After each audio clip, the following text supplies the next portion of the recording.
What's up, everyone? This is Carlos, aka Adam, back with my TLC review and results of the pay-per-view last night. As always, don't forget to like, share, subscribe, comment. Social media is down there. So yeah, TLC was last night. It was actually a pretty good pay-per-view overall.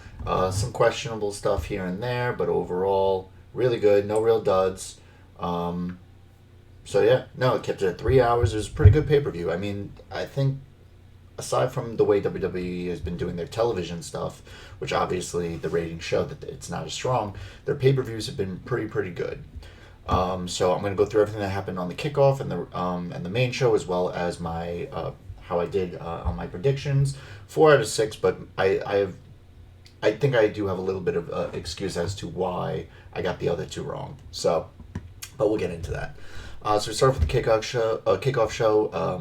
Jeff Jarrett's on the desk this time. We get an MVP interview talking about how Cedric and Shelton are decorated, but they've lost their way. They had lost their way before joining the Hurt Business. Miz and Morrison come on. Miz says he'll only cash in when it's the perfect time. Truth comes to the decks. He offers himself to be the Oscar's partner. Then we get our match that was announced via social media. 8-man tag: Gable, Daniel Bryan, Otis, and Big E versus Sammy, Corbin, Shinsuke, and Cesaro. Sammy apparently has a new shirt, which is just black with white letters that says "I am the Intercontinental Champion," so that's pretty funny. Um, there's not too much in this match.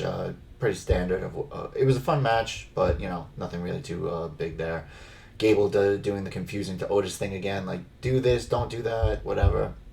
Sammy tries to hide and sneak in for the right moment. Gable gets the hot tag to Big E. Sammy has no one to tag into because everyone's been taken out. He hits the big ending on Sammy for the win. We then get some Firefly Funhouse Christmas Carol thing where he does a recap of him and Randy joining the Wyatt family and then betraying them. And then we get to the main show. So we start off, which I figured the TLC matches would bookend, but one didn't bookend. It was the penultimate match, but I figured they would be pretty much at the ends of the show. So we got our first one, which for the WWE title, Drew versus AJ. I liked AJ's gear; had like the Volt coloring on it, which was pretty cool. Drew complete control early, double chop from Drew sends AJ off the top turnbuckle to the floor. That was pretty brutal. AJ's getting destroyed on the outside. We get Drew first attempt up the ladder. AJ hits him in the knee with the chair, which is what he was doing pretty much the whole match, working over the knee. Obviously, that's what you do. You attack the vertical base of your bigger opponent. AJ slingshot into the corner where he set up a chair, so hoisted on his own petard, as they say. Drew hits a future shock DDT. We get a calf crusher through the ladder. Then another calf crusher through a chair. Really focusing on that leg. AJ attempt to jump on Drew through a table. Drew throws a chair to knock him off to the mat, which I thought was pretty funny. Phenomenal forearm of the table. Off the table. Oh yeah, so he jumps off the table, does a forearm. It's countered into a belly to belly onto a ladder. That was pretty rough. AJ hits the phenomenal forearm. Then he gets press slammed to the outside through a table. That looked really rough. Then we get Miz then comes in, cashes in, and it's made a triple threat match, which I thought was stupid because it's like, why not just wait to the end of the match when one of them is beat to shit and then jump in? But this is, there were rumors of that they were trying to figure out a right way to involve Miz cashing in, and none of it was good. This was, if this was the best that they had, then damn, I can't imagine what the worst ideas were. So Miz slowly goes up the ladder for no reason. Amos comes in, grabs him, and then drops him through a table on the outside. Morrison hits Amos with a chair. It literally shatters into a million pieces. And then Amos just basically stalks Morrison and just stalks him up the ramp, and then they're gone. Drew and AJ climb together. Miz sets up his own ladder. Drew and Miz are fighting on the ladder. Then AJ and Drew. Then AJ and Miz. Drew knocks AJ and Miz off. Hits a Claymore on Miz. He climbs up. Grabs the title. Drew retains his title in a very good match. just didn't know what they were doing with Miz there. So basically, they just wasted Money in the Bank again. So there you have it. We get Heyman backstage interview saying KO, saying that he'll die trying doesn't change Roman's preparation. Roman will win. This is not a prediction, it's a spoiler. Next, we get the SmackDown Women's title, Sasha versus Carmella. Carmella focusing on Sasha's back, apparently from, the hitting her in the back with the bottle for 2 weeks. The lackey, the sommelier, apparently now is named Reginald, catches Mella coming off the apron, and then kind of assisted head scissors. Sasha gets sent into the steps. We get a Bronco Buster by Mella for a 2 count. Meteor by Sasha for a 2 count. Backstabber, it's countered. Sasha's driven into the apron. That looked rough. Sasha goes for the Three Amigos on the Frog Splash, only for a 2 count. Mella hits an X Factor, only for a 2 count. Super kick on the apron. Sasha breaks the pin with grabbing the ropes. We get an Avalanche Rana. It's countered into a pinning attempt by Sasha for a 2 count. She basically just rolls through. We get the Code of Silence, but she's not able to complete it, which is basically like the new thing now. She's not able to grab the heel. She's done that a couple weeks now. Double Chicken Wing by Mella. And then it's countered into a pinning combination by Sasha. Bank statement, but the Reginald pulls Mella out. Sasha hits the Meteor on Reginald. We get 2 super kicks on the outside, thrown into the ring for a 2 count. Sasha hits another bank statement, eventually for the tap out win. This is a phenomenal match. See, as always, I'm so mad at myself for forgetting. So I had for my predictions for that, I had Roman winning both shoot and kayfabe, 6 points of confidence. It was my most confident match of the night. So he won that. For this one, I had Sasha for both shoot and kayfabe and had 4 points of confidence on that. I thought it was a great match. I think a lot of people give Carmella shit. And at first, for a while, I did, but as I saw, like, over the last couple of years, even when she was the champ, she wasn't getting the respect with Sasha and Becky, and she was in the triple threat matches with them. She was holding her own and doing really well, and it's gotten a lot better. This match was really, really good. Could she carry other people to matches? I'm not 100% sure on that, but she can certainly be elevated by good people in the matches and hold her own and put on a phenomenal match as well. And this is what was done here.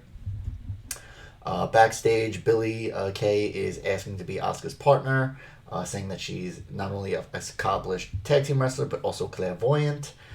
She said that she made a mask, which is basically a paper plate that was painted on a popsicle stick. And she says she's fluent in Japanese. Asuka says, sorry, but the position has already been filled and you are not ready for Asuka.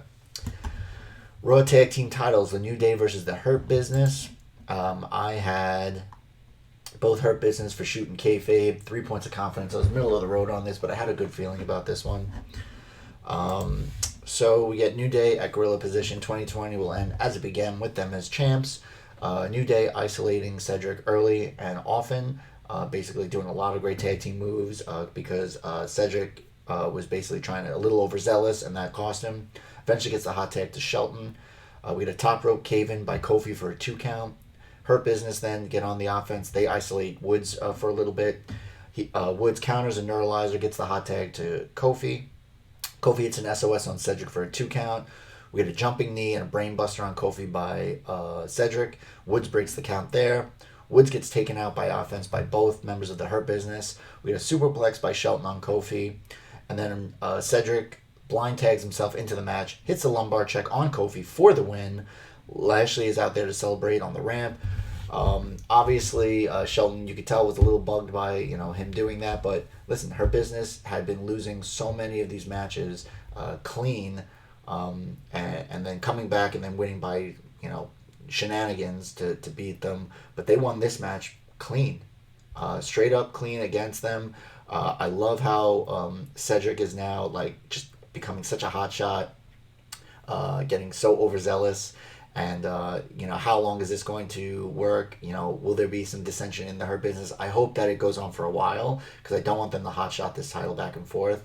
New Day can chase for a little bit, even if it's for a few months. I just don't want it to be instantaneous back and forth, back and forth.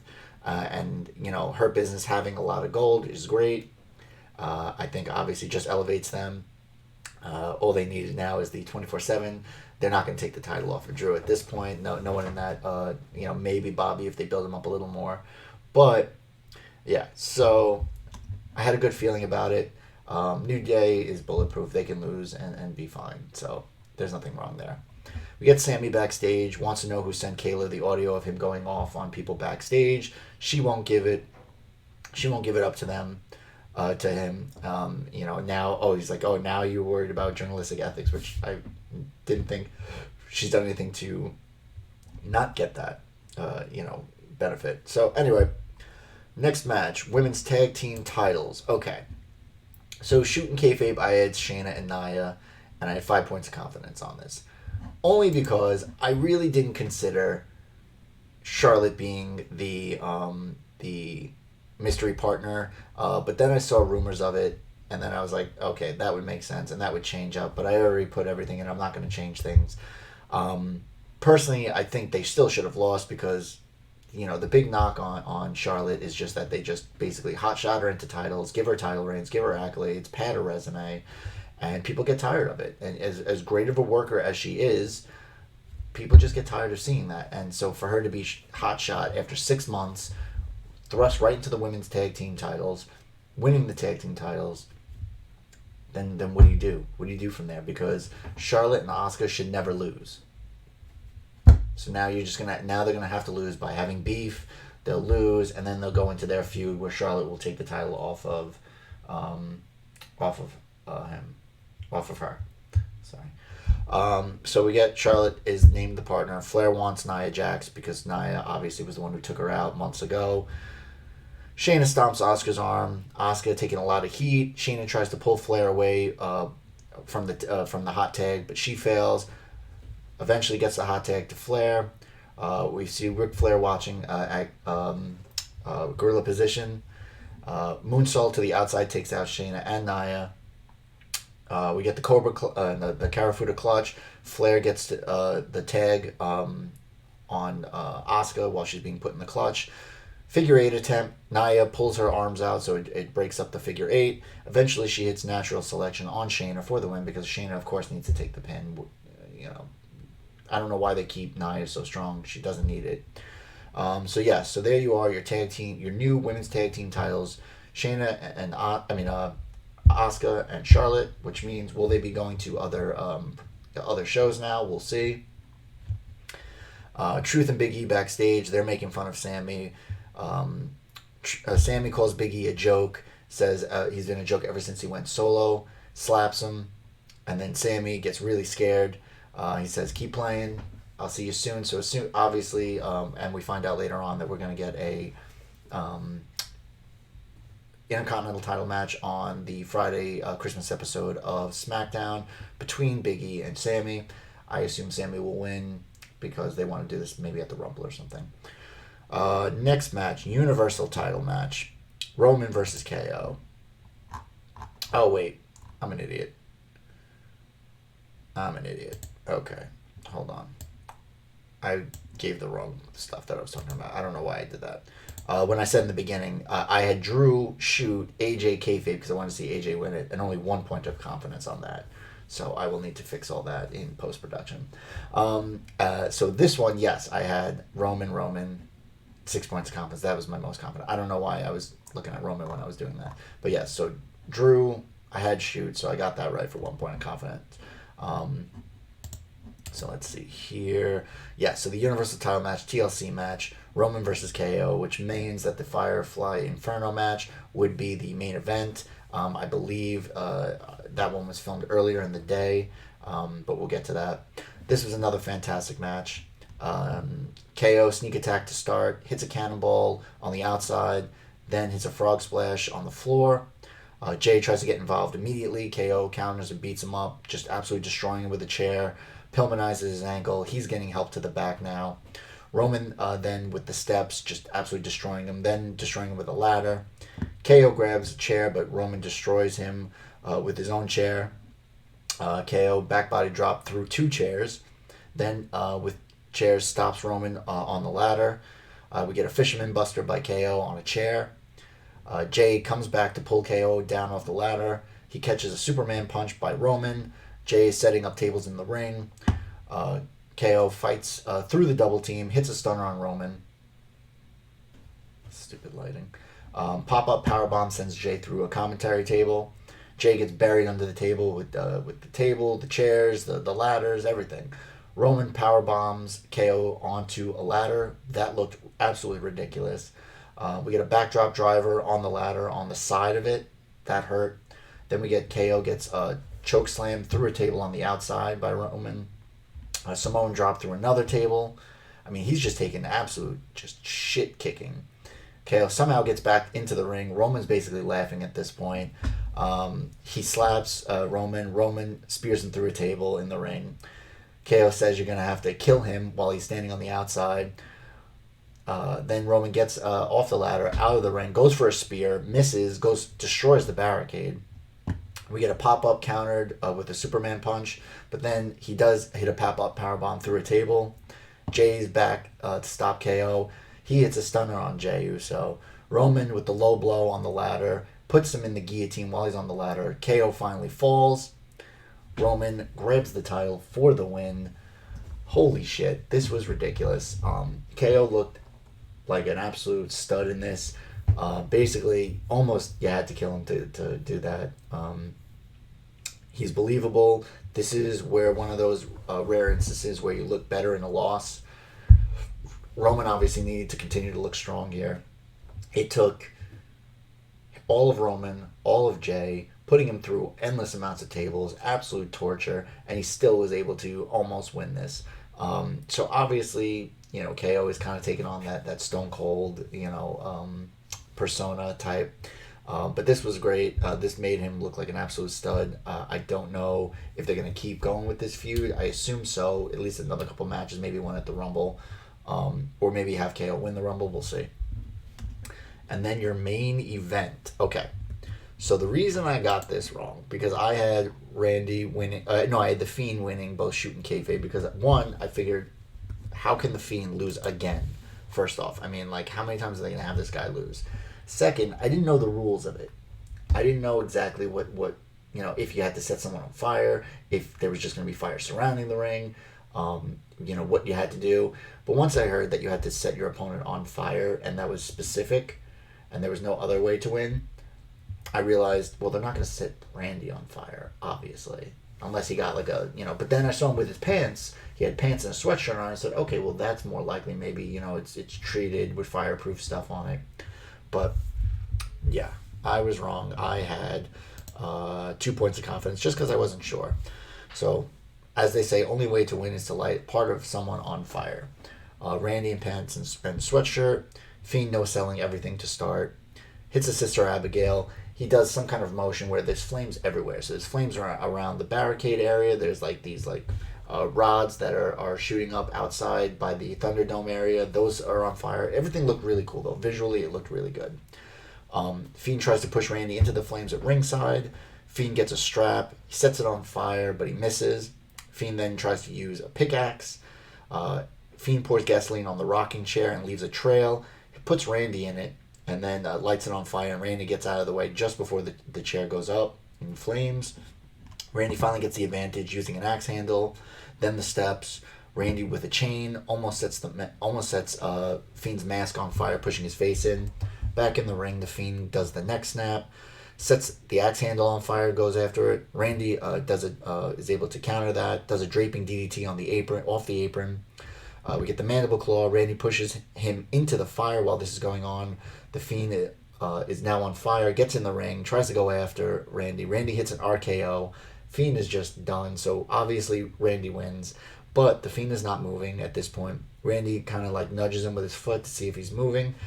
Then he goes for a gas can, pours gas all over the Fiend, lights a match, sets the Fiend on fire. The fire goes around crazy as around the ringside as Randy poses and celebrates. Obviously that was a dummy. It was a very realistic looking dummy though. If this was somehow done in front of people and they were able to switch it out, that would have been super interesting. But Yeah, so Randy wins once again. Pretty crazy match. Pretty good way to end off the night because it was just so ridiculous. And obviously they're looking to do pop ratings. So for Monday Night Raw, so we'll see what ends up happening there. But once again, like, what are they doing with the Fiend now? They just set him on fire. They keep having him lose. He's no longer has this kind of air of mystery slash invincibleness. If everyone can just beat him, so. Anyways, there you have it. Results review for TLC. I enjoyed it overall. It was a pretty good pay-per-view. A nice way to end off the year. We have a couple more shows before, back to 2021. Hopefully you've enjoyed so far my 2020, everything I've done so far. If you have, let me know. As always, don't forget to like, share, subscribe, comment. Social media's down there. And as always, be safe, love each other, and bye now.